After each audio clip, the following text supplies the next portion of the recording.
series in this last portion of chapter 3 there. If you were here last week, you remember that the beginning of chapter 3, the very beginning of chapter 3, is an instruction to teachers, followed by a seeming complete different direction from verses number 2 down to verse 12. And what he said in verses 2 to 12 will make sense for teachers and for everybody. Last week we kind of applied it to the universal aspect, those of us who have tongues.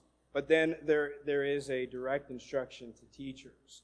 Now, if you're not a teacher this morning, this still will apply. So I hope that you will not turn me out because you've kind of already disqualified yourself. And I hope that you will kind of see the application for you in whatever phase of life or whatever area you happen to find yourself this morning. The big idea here, we're talking about real faith. We're talking about bona fide, genuine, authentic faith. Real faith displays God's wisdom. What we find here is a list of two different types of wisdom with how they're displayed and then what kind of results that they produce. As I said, James is still talking about teachers. If we were to read the whole passage here, we will just back up just a little bit into verse 1 and get the idea of what he's saying here. Many of these verses in the first portion of this chapter are familiar to us, but the last part here hasn't really changed course, but yet it picked back up what he seemed to begin and left off. Verse number 1, "My brethren, be not many masters, knowing that we shall receive the greater condemnation. For many things we offend all. If any man offend not in word, the same is a perfect man, and able also to bridle the whole body." Then he went in for the next several verses and gave illustration on that truth right there. So when he begins his chapter with, "Be not many masters," or "Don't be so quick to teach," he's saying not everybody should be a teacher. And then he gives his reasons why, and the big reason, the deterrence or the discouragement from them being teachers, is not that we have too many teachers. It's not that we don't have enough students. It's not that we, it's an exclusive club and if I let everybody in, then it won't be as special anymore. James is qualifying himself as a teacher in the second part of the first verse when he says, "We shall receive the greater condemnation." So he's saying that I'm a teacher, but let me give you some advice, church. Don't try to be a teacher too soon. Or don't assume that privilege or that responsibility before it is time. Now, he didn't say that none should be teachers. He says that not many should be teachers. And he explains his first reason because in verses 1 through 12, basically he says that because the tongue, if not properly controlled, can do a lot of damage. And it is true that all should not teach, but it is necessary that some teach. We read the spiritual gifts in 1 Corinthians 12 and Ephesians chapter 4 that Paul explains to both of those writings there. He explains that God set some up to be teachers. And so if God is doing this business of making some to be teachers, James is not trying to come in and say, you shouldn't be teachers, and kind of trying to counter what God is doing in people's hearts and lives. That means that within this body of believers, God has given some the gift of teaching. And in both of those passages there, we find different gifts that God gives to everybody. Not a conclusive list by any means, but definitely a list that tells us that within the body, there are some who teach. Now, last week, I explained a little bit that the idea of teaching back then would have carried a different connotation than it means now. Now, if I ask someone to teach, and I just walk up to the random person and I say, "Hey, would you like to be a teacher?" Probably the response I would get was negative, right, Tim? Sunday school superintendent. One of the hardest things to do is find a sub for Sunday school teachers. Why? Because not everybody wants to teach. You're like, I got that down. I'm not teaching.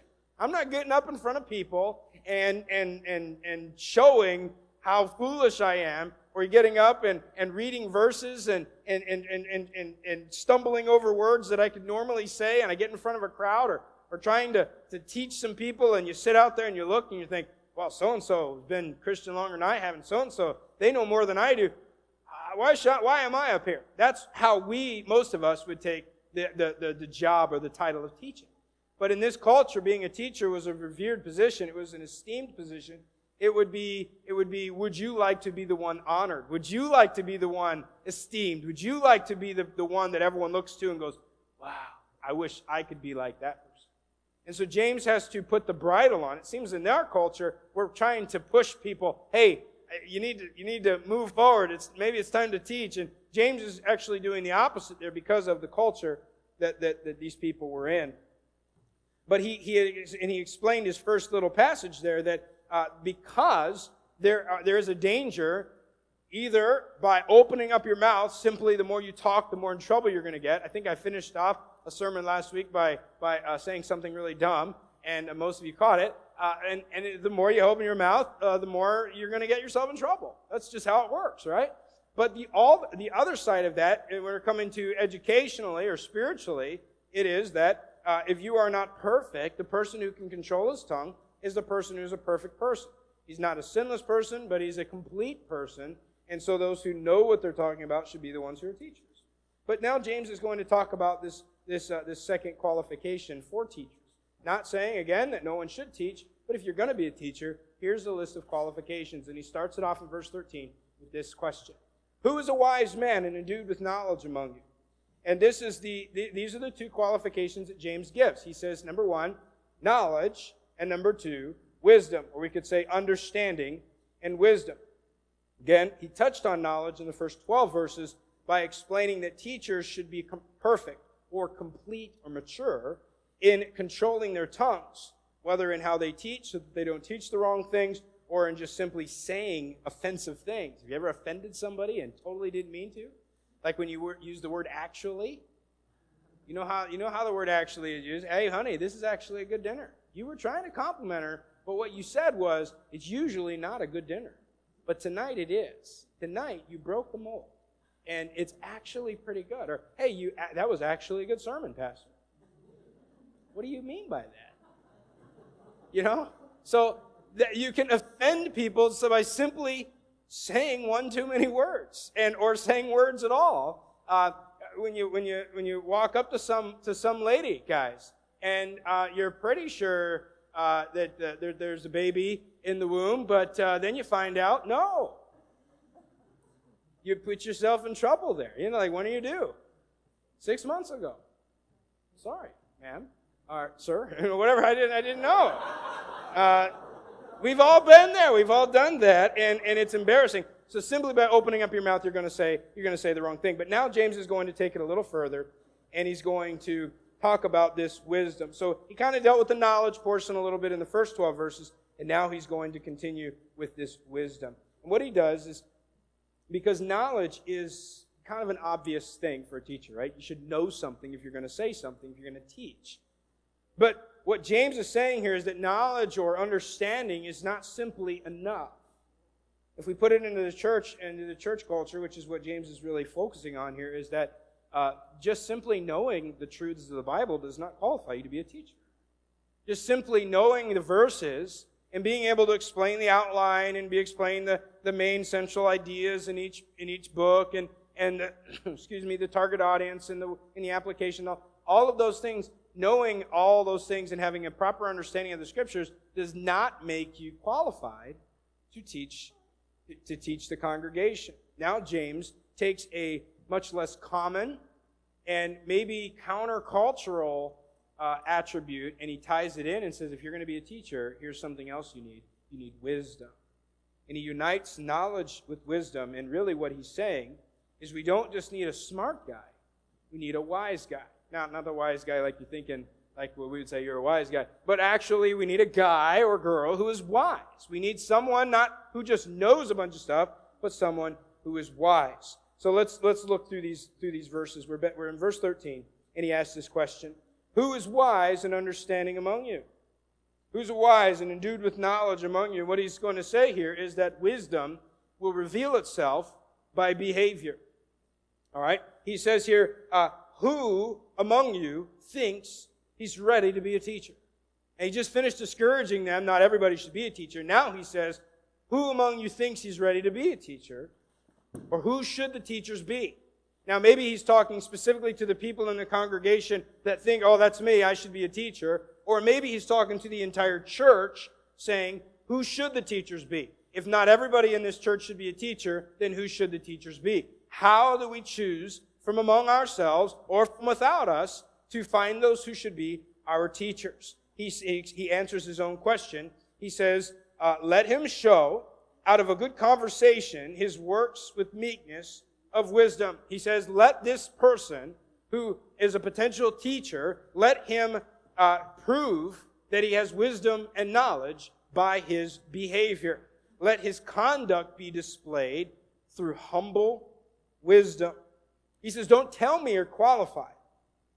Show me you're qualified by displaying humble actions, humble wisdom through your actions. See, understanding is simply knowing the right thing to do. It's the book smarts, right? I won't ask you to raise your hand, but there are some of us who didn't go to college, and you're in a position that you gained because of experience. You just figured it out along the way. Then there are other people who others of us, you probably went to college, and you gained all of the book smarts, and you're in your position because you got that degree. You have some letters behind your name. You have some book experience. And then others have what we might call real world experience. And what James is saying here is, I want you to show that you have knowledge and wisdom through your action. So just having an understanding means you read the book. You understand what it means. But then James goes further and he says this. Excuse me. Just as real faith must be proven by your works, wisdom must be shown through your behavior. So knowledge or understanding knows what to do, but wisdom actually does that. Knowledge knows what to say, wisdom says it. Knowledge knows I shouldn't say this, but it doesn't necessarily not say it. It might say it anyways. I knew better, right? We tell our kids that. You know better than that. They have knowledge, but they don't have wisdom.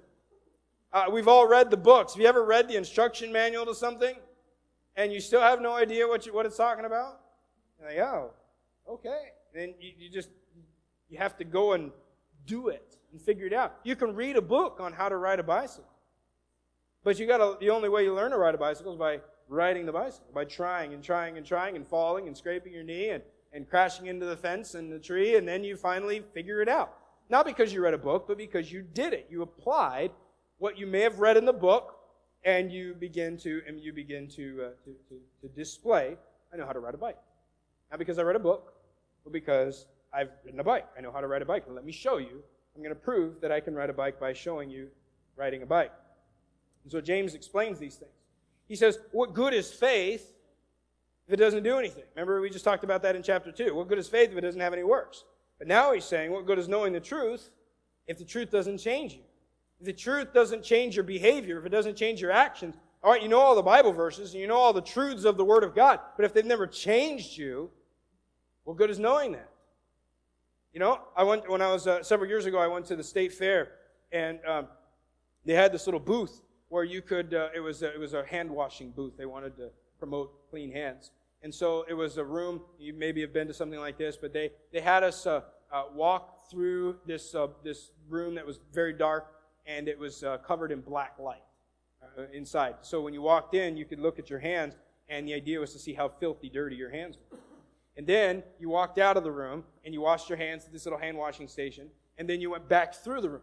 And most of us, you know, we wash our hands, and then you think, okay, I've got it, I'm good, I'm clean. And you walk back in, and you look back, and you realize all the spots that are still filthy dirty on your hands, and the idea was you need to wash it a little longer, you need to pay more attention to the parts of your hands that, you know, you're not very good at this. Well, what good is going through something like that and realizing, yeah, my hands are filthy dirty, and then not washing your hands? Not doing anything about the knowledge that you have. What does the knowledge do for you then? What good is all of that? What good is 4 years of legal school if you're not going to end up in the legal profession? What good is 8-10 years of medical training if you're not going to be a doctor or a nurse or something like that? It doesn't make sense to have all that knowledge if you're not going to apply it in some way, shape, or fashion. And James says here, concerning the Scriptures, what good is it to know something if you don't actually do anything about it if it doesn't change.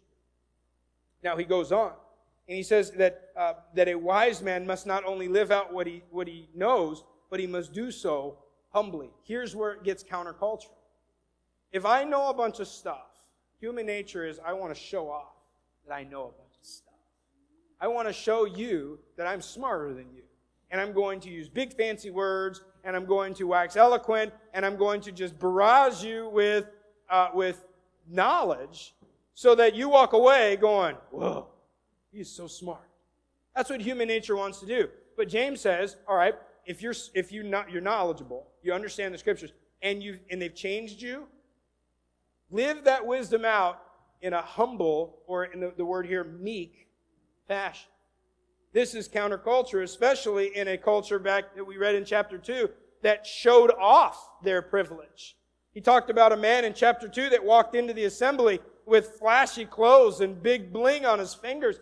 And this is the kind of guy that wanted to show people, I have means, I have wealth, I have all of these things that make me better than you. And James is saying, listen, if you are truly know more and have applied more than other people, show it off, but not proudly.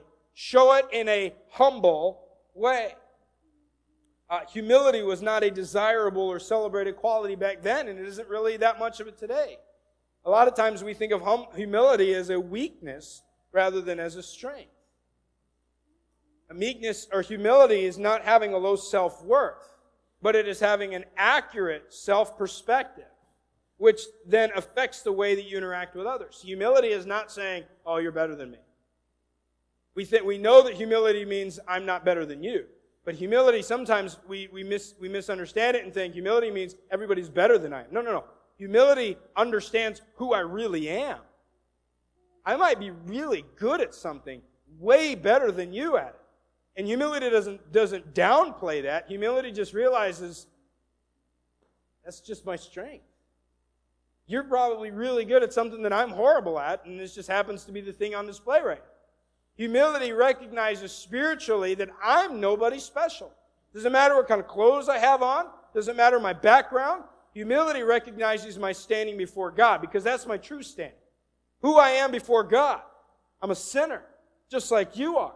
And that's why in James chapter 2 he talked about having mercy towards other people, because I realize the mercy that was given to me, I therefore can spread it to other people. Humility says, I recognize who I am before God, and because I understand who I really am, that totally changes how I deal with people on earth. Because I'm not that special. And you're just like me. You're a sinner too. You're in need of a Savior just as I am in need of a Savior and in need of mercy and grace. Douglas Moo says, meekness is a healthy understanding of our own unworthiness before God and a corresponding humility and lack of pride in our dealings with our fellow men. George Stulak said that meekness is a yielding of oneself in ready teachability and responsiveness to God's Word. This is the beauty of the church, because people from all backgrounds and all social statuses and means, and we have different degrees of wealth in here, right? Some of us are really poor and some of us are just poor. And then some of us are, no one's rich. I don't know anybody that's rich in here. But we all have different varying degrees of wealth. We have varying degrees of spiritual background. Some of you came to the Lord very early in your life, and then all you've known is church. Others of us, you came to the Lord very late in life. And you might have age and experience on the majority of folks in here, but yet when it comes to spiritual things, you're still what the Bible calls a babe in Christ. But that's the beauty of church, because we come in here and it doesn't matter what your status is out there. We're all equal in here. And in a day when there was slavery and there was Jew and Gentile and Roman citizenship versus everybody else and all of those things, they could go into the church and everybody was the same. You've heard the phrase, the ground is level at the foot of the cross. And that's what James is trying to explain to them here. Show it meekly. We glory not in who we are. When I walk in here, it's not about showing you how smart I am or how nice I look. We glory in who God has made us. We glory in who God is and whom God has made us to be. And so James simply says here that wisdom is shown by the behavior. Number two, he says that not all wisdom is the same. Now, presumably, at this point in the conversation, someone is going to stand up and say, "That's me, James. All right, I qualify. I've got wisdom and I've got knowledge. I'm wise and I'm humble. Let me tell you how humble I am. I wrote a book on humility. It's all about me, and it's how humble I really am." Do you get the oxymoron in that, in proclaiming your humility? I'm the most humble person in this room. Anybody dare to be more humble than I am? Someone in the back, "I think I'm more humble than you are." You know, by the fact that I waited this long to show off my humility. You know, here's in this conversation, here's where I see this guy speaking up. And James is going to have to counter this. But this guy, or these group of people, would say, "All right, I've got this humility and wisdom. I've got the knowledge. I know everything there is to know." Maybe this is a Jew in the church that has grown up. He's memorized portions of the Scriptures, maybe entire books of the law. Maybe he's got training. He's got his background. He's got some means. He's got all the things. He says, "I would be the ideal teacher. I can teach these scummy Greeks that don't know anything about our God. I can teach them about the Lord, and I can teach them about the law, and I can teach them about everything. I should be the teacher, James." And James explains something very important here. He says to these men that if your wisdom is marked by envy and strife, then you don't have God's wisdom, and you don't need to be the teacher. Look in verse number 14. "But if you have bitter envying and strife in your hearts, glory not, and lie not against the truth." He says, if you have envy and strife in your heart, and it starts with envy, that bitter envying, it's jealousy, which leads to strife on the outside, because I'm all about me. If I'm self-absorbed, if I am jealous of other people, it's because I like my way, and you don't like me as much as I like me, and that's going to be a problem. And when you are all about you, and I'm all about me, there's going to be some strife. There's going to be some conflict. And James says, if there's jealousy in your heart and strife because you're fighting to get your way, he says, don't lie to yourself and don't lie to the truth. Don't fool yourself and don't lie to us either. Because this selfish, me-first attitude leads to strife. James describes this wisdom. Basically going to say that wisdom that you think you have is not God's wisdom. It didn't descend from above, as we read in chapter 1, verse 17, that every good gift and every perfect gift comes from above, from the Father of lights. And James says the wisdom you have that is marred by strife and confusion and by jealousy did not come down from above. This is not a gift from God, the Father of lights. Notice how he describes it in verse number 15. This wisdom descendeth not from above, but is earthly, sensual, devilish. The word earthly there means it's unheavenly, human. It's of this world, not of that world. The word sensual means it is unspiritual. Now sometimes when we use the word sensual, we're using it kind of to describe something sinful. And here he's just saying it's not necessarily sinful, it's just natural. It's not supernatural. It's from here. It's natural, it's worldly, it's earthly. And he says, but thirdly, he says it's devilish. It's ungodly. So James describes this wisdom as unheavenly, unspiritual, and ungodly.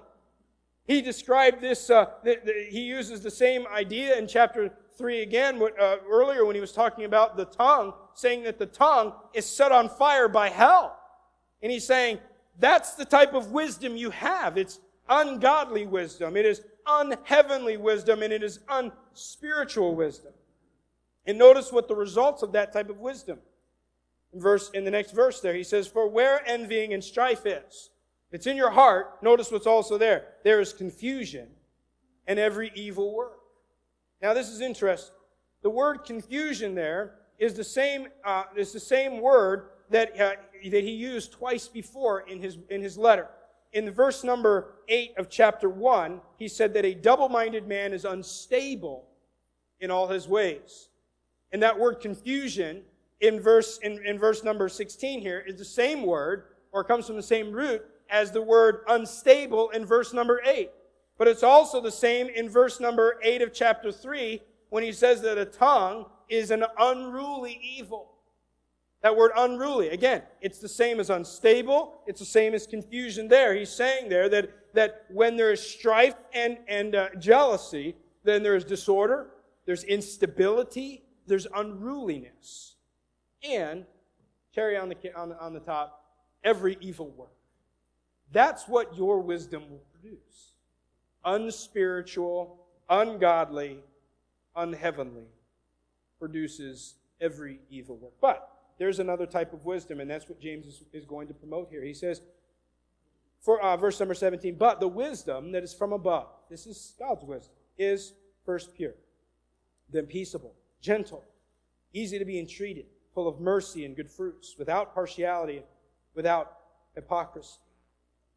And so, to counter this man's wisdom, James says God's wisdom is heavenly. It's not of this world. It's from above.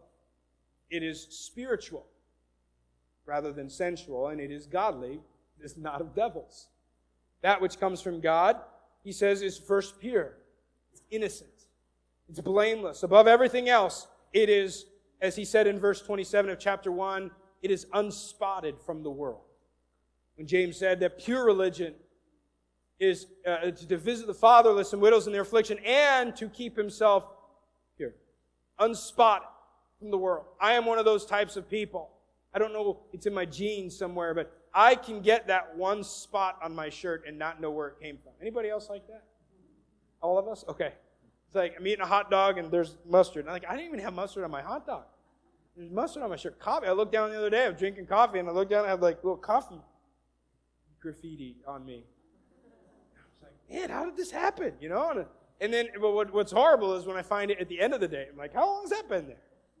And why didn't anybody tell me about this? You know, it's awful. But it's spotted. And you know what you see when you see a spotted shirt? The spot. You don't see the rest of the unspotted part. You see the spot. You go, there's something on your shirt right there. You don't see everything else. And so James says that type of wisdom is unspotted. It's pure, first and foremost. And from that purity, all the rest of these qualities flow. He says it's peaceable. It's the opposite of strife. It's harmonious. It's free from worry. He says it's gentle.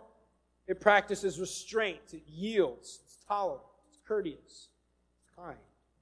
He says it's reasonable. It means it's ready to listen. It's persuadable. Remember, if I'm self-absorbed, I really don't care about your opinions and ideas because my idea is the best idea. There's your idea, and then there's the right way, my idea. Why do I need to listen to your idea? But James says that if you have God's wisdom, it's reasonable. I can talk with other people. I can listen to their ideas. It's not going to change my mind if I have God's wisdom. Obviously, I'm probably thinking along the right ways. But you know, there's a lot of things in life that there's not one right answer to.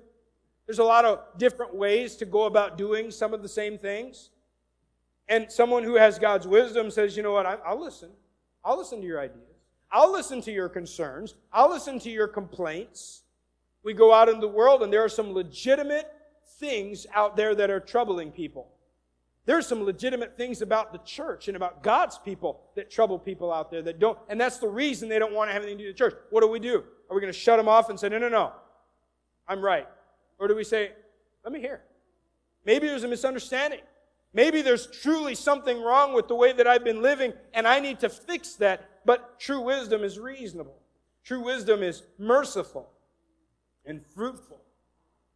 That it expresses kindness for someone who is in need. We go back in chapter 2 again in verse 13 when he talked about mercy, saying that mercy triumphs over judgment. This is what God's mercy looks like. God's wisdom looks like mercy. It is impartial. It means it's not divisive. It's not biased and prejudiced, as he spoke of in the beginning of chapter 2. But he says it's sincere. It's not hypocritical. It's without pretense. It's genuine. It doesn't pretend. And notice that all of these deal with our behavior towards other people. And it is non-aggressive. It is not self-pleasing. It is, how can I live at peace with you? It's not something I hold myself off to the rest of the world and try to live a holy God's wisdom life. No, I deal with people.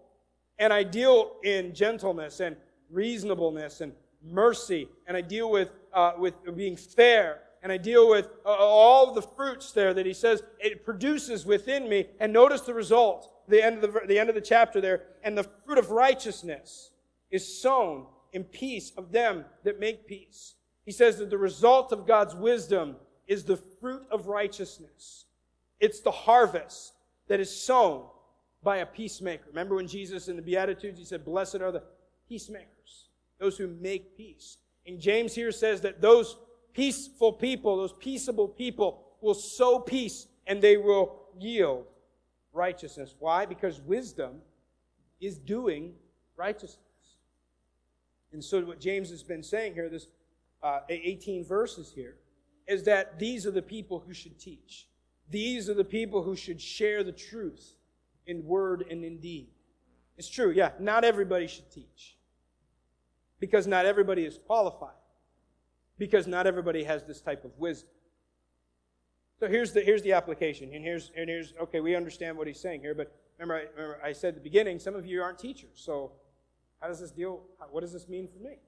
What if I don't teach? Or what if I don't want to teach?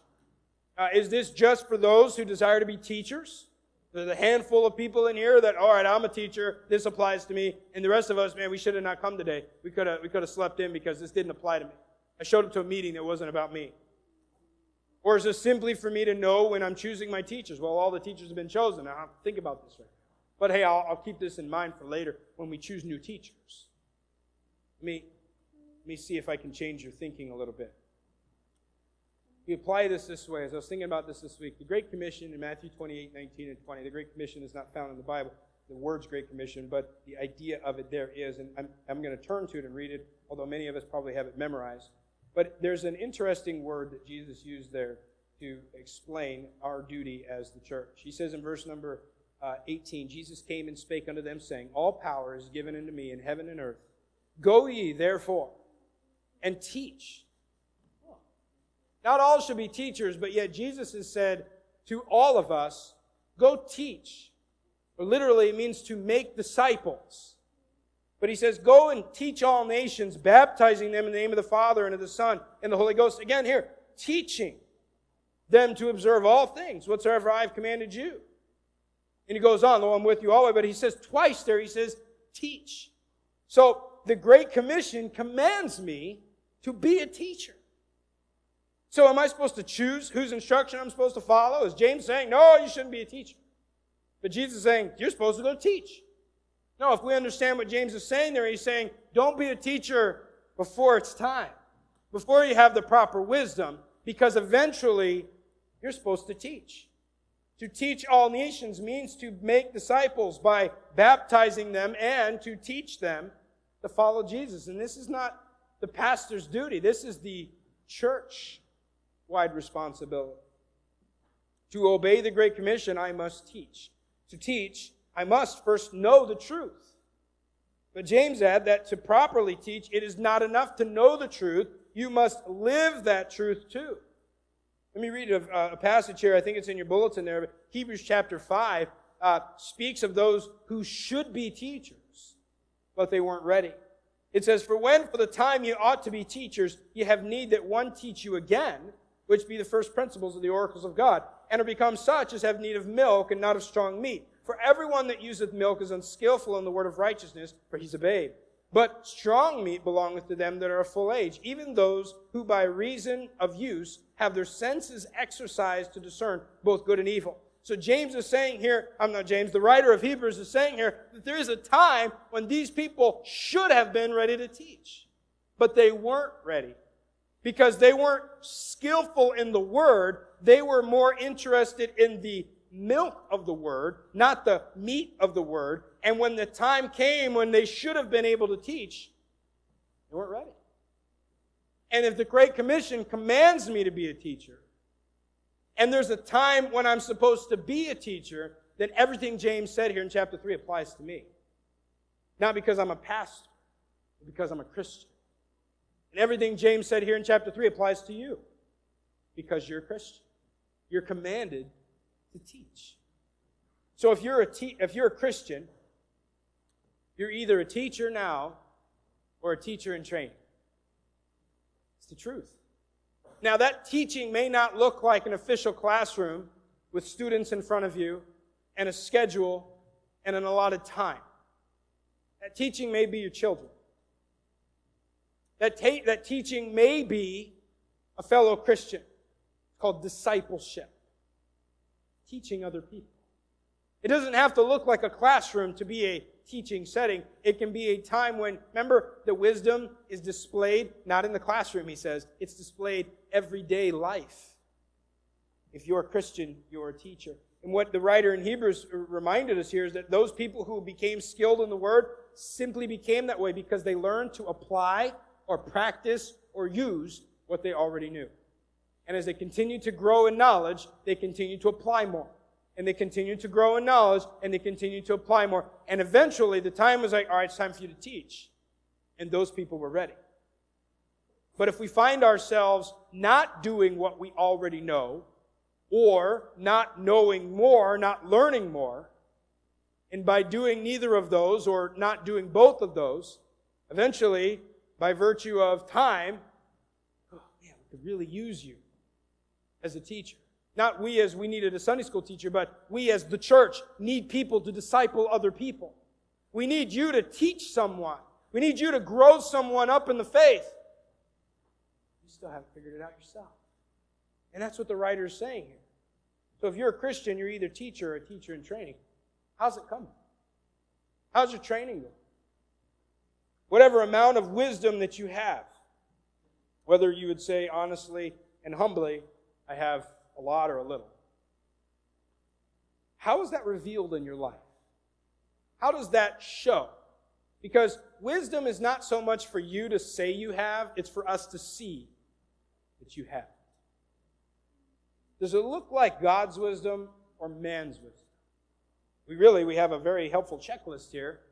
Does the wisdom that I claim to have look more like what James says is man's wisdom, or does it look more like what God's wisdom? Remind you that Jesus reminded the disciples in Matthew 7 that we will know people by their fruits. What they display, that's how we know the truth about them. So, are you learning? Are you practicing that which you learn? Now, for some of us, this is a reminder that what I say must be backed up by my actions. For me, as a teacher, maybe as the primary teacher or the lead teacher, lead pastor, whatever you call it, I'm reminded, what I say needs to be backed up by my actions. For many of you, that's the same reminder. But for others, it's a reminder of the great honor and responsibility that we have to teach others. If you have been entrusted to stand before a group of people as an official representative of the church and to teach people, that's a big responsibility. Whether they be 5 years old or 55, it's an important duty to stand before a group of people and teach the very words of God. Think about this. I'm telling you what God said. I better get it right. If I teach you something other than what God said, I'm going to stand before God and be accountable for that. For all of us that teach that way. That's why it's so important that we know what we're talking about first. And we live it out. Again, for others, it's a nudge to prepare. Start getting ready. Keep learning. Start practicing what you're learning because the time is coming. It may not be an official time. It may not be all right, so-and-so, now it's time for you to teach. Step into the next phase of your life. It may just all of a sudden, hey, man, we're needing people. Think about this. If everybody in this room stopped growing and you just kept coming to church, you just kind of went through the motions, but you stopped spiritually growing right now, eventually there would be a big gap because all the people that are currently teachers would eventually die off, and we would be left with people who are as spiritually grown as they are right now. Eventually, as time goes on, we would have no teachers. We've all got to be teaching. And I'm not saying in a classroom. I'm saying as God would have you teach. For all of us, it's a reminder that we need wisdom to teach. And the best place to start when you need wisdom, James has already touched on it, James 1:5. If If any of you lack wisdom, just ask God. He gives it to all men liberally. God gives wisdom to those who ask. He shows us what to do, how to use our knowledge, how to obey His word. And as I learn and obey, it is God's will that I then turn to another person and begin to teach them. Are you ready to teach? Are you getting ready to teach? Would you pray with me?